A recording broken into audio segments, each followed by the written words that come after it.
दोस्तों इस वीडियो में हम देखेंगे कि पेशेंट डिस्चार्ज होने के बाद क्लेम के लिए जो हमें डॉक्यूमेंट भेजने हैं टीपे कंपनी को कौन कौन से हैं, ध्यान से देखिए।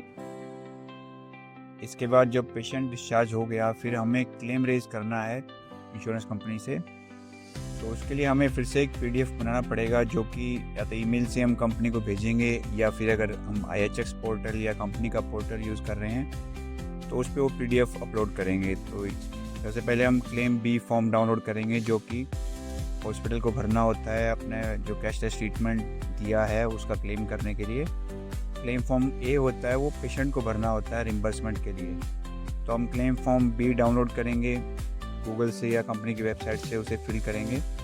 फिर हम एक पीडीएफ बनाएंगे इन सभी डॉक्यूमेंट्स की एक साथ। इनको आप ध्यान से सुनिए। सबसे पहले है क्लेम फॉर्म बी, फिर उसकी गवर्नमेंट आईडी पेशेंट की, इनिशियल ऑथराइजेशन जिस पे पेशेंट के साइन करवाने हैं, फाइनल ऑथराइजेशन जो दिया है कंपनी ने उस पर पेशेंट के साइन, पेशेंट का डिस्चार्ज कार्ड उस पर उसके साइन होने चाहिए, और हॉस्पिटल का बिल जिस पे कि पेशेंट के साइन होने चाहिए।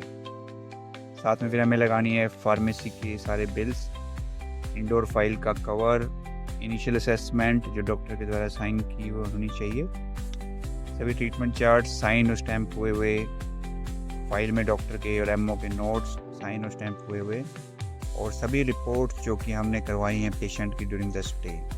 इन सभी का हम एक पीडीएफ बनाएंगे और IHX पोर्टल पे अपलोड करेंगे।